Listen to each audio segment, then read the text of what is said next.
To those who might question the relevancy of the Commonwealth today, to them I say it is more relevant now than ever before.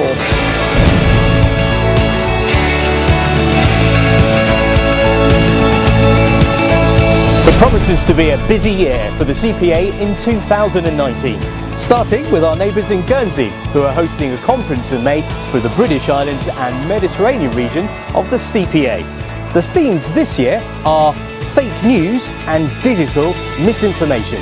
I'm sure you agree, very topical and very relevant. And not a wall in sight. 2019 marks 100 years since women in Jersey got the right to vote.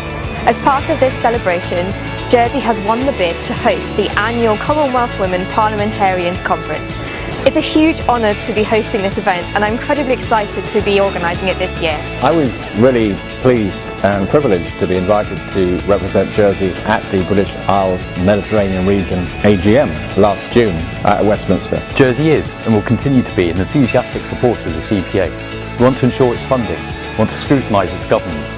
That means less bureaucracy and more work on the ground. Jersey is one of the oldest legislatures in the Commonwealth, with unique traditions that stretch back hundreds of years. Some Commonwealth parliaments are relatively young and represent newly emerging democracies. Each has something to teach the other. It's sometimes called international parliamentary outreach, but really it's about making friends and forming relationships. Everyone benefits from that. Countries across the Commonwealth have many of the same problems, and it is good to hear possibly different solutions to them. It's amazing to think that some 60% of the population of the Commonwealth is now aged under 30. So investment in our young people is absolutely vital for now and for the future, because it's young people who are going to drive change.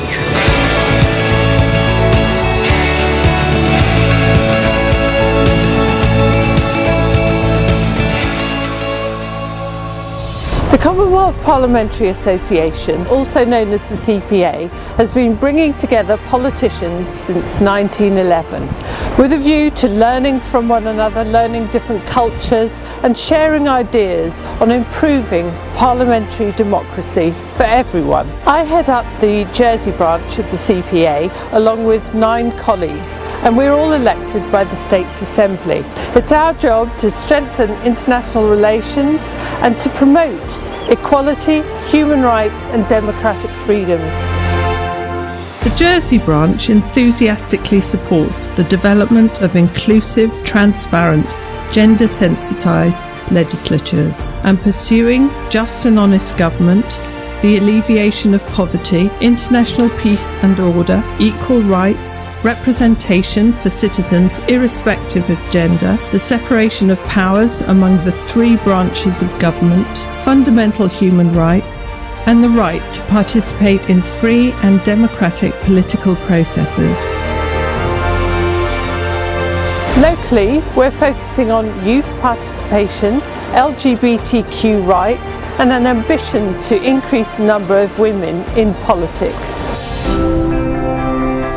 In February last year, 2018, some 50 aspiring politicians from across the globe came together in our state's chamber for the 9th annual Commonwealth Youth Parliament. Securing our future for generations to come is the most important thing that we can do, and that is why supporting this amendment is supporting the future of Commonwealth land and young people. This forum provides an opportunity for young people with ambitions of entering Parliament to develop their skills and experience how parliaments work, what represents good governance, debating propositions on controversial issues, and facing the media. It's great for networking, making new friends who may last a lifetime, and learning from elected members, particularly the younger members who acted as mentors. The main challenge facing my jurisdiction, New Zealand, is probably the rights and space for our Māori Indigenous people. The need for economic development and balancing that with the protection of our environment. Vast inequality, and we've got opportunity to fix that. Many delegates commented on how motivated they felt about going home and making a positive difference in shaping their own communities. Our own elections in May had been observed by CPA, and the preliminary report was already available at the time of the AGM.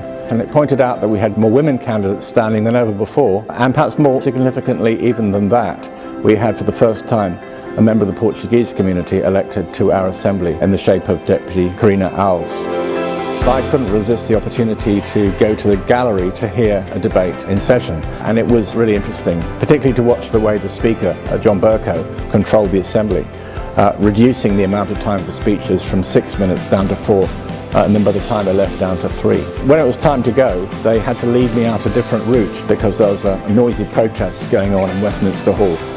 They took me out by a series of corridors and back doors to get me out to the real world, and I thought how different that was from being in the States of Jersey.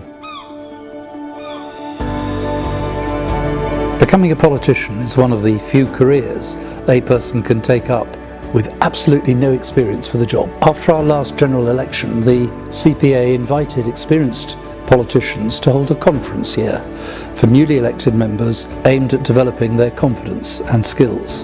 Among the speakers was the Right Honourable Lord Hazelhurst, an MP for over 40 years and a former Deputy Speaker of the House of Commons. One of the great things about the CPA is shown by the fact that Lord Hazelhurst was just as interested in learning all about Jersey and the States Assembly as his listeners were in learning from him. The CWP, or Commonwealth Women Parliamentarians, is a branch of the CPA. It is comprised of female politicians from around the Commonwealth who come together to discuss issues pertaining to gender diversity and other issues affecting women around the world. I really take my hat off to those countries where they're able to put structures in place to support women. One of the primary functions of the CWP is to increase female representation in parliaments around the world. I've proven that women, no matter what background, can do the job. In Jersey, we currently have 13 female politicians, which is one more than we had in the previous term. Part of the work of the CWP in Jersey is to promote local women in society to stand for election. The Global CPA Conference will take place in September and will this year be hosted in Uganda. It will include the Small Branches Conference and also the Global Commonwealth Women Parliamentarians Conference, which we'll take part in. Jersey will have a voice on the world stage, and our voice in the CPA carries as much weight as those of the bigger nations like the United Kingdom, Australia, Canada and India. Closer to home, and once again we'll be organising the Youth Assembly in March. This gives such a great opportunity for young students from across the island schools and colleges to put the ministers on the spot and ask them questions in our state's chamber. But that's not all, because we'll be arranging for a local Jersey student to represent the island at the annual Commonwealth Day celebrations in London, and we'll also be sending a delegate to the Global Commonwealth Youth Parliament later in the year. Looking forward in 2019, it's clear that we face a number of challenges. Brexit will have implications for Jersey and all Commonwealth countries. We need to scrutinise trade agreements and ensure citizens' rights are upheld around the world. It's going to be important to strengthen the performance of our own Parliament. We need to take advantage of the opportunities that are out there. These include mentoring opportunities, exchanges. We need to reach out, learn from colleagues around the world. We can do that face to face, but we can also do that using digital channels. In nations where democracy is under threat, we want to grapple with the big issues: LGBTQ rights, the death penalty, female genital mutilation, press freedom and fake media. These are all challenges that we have to deal with. We need to use our own Parliament, the States of Jersey, as a platform to defend others. The strength of the Commonwealth lies in its moral authority. A voluntary association made up of 53 independent and equal sovereign states, it is home to almost 1/3 of the world's population. That's 2.4 billion people. Its charter supports the merits of democracy, the rule of law, human rights, freedom of expression, gender equity, combating climate change and economic development with social justice. The Commonwealth has so far sent 140 election observer missions to around 40 countries. The Commonwealth has also been boosted by the Brexit vote, as Britain looks for partnerships away from the European Union to the wider international community. The Commonwealth decries abuses of power, corruption, repression and the tyranny of authoritarian rule.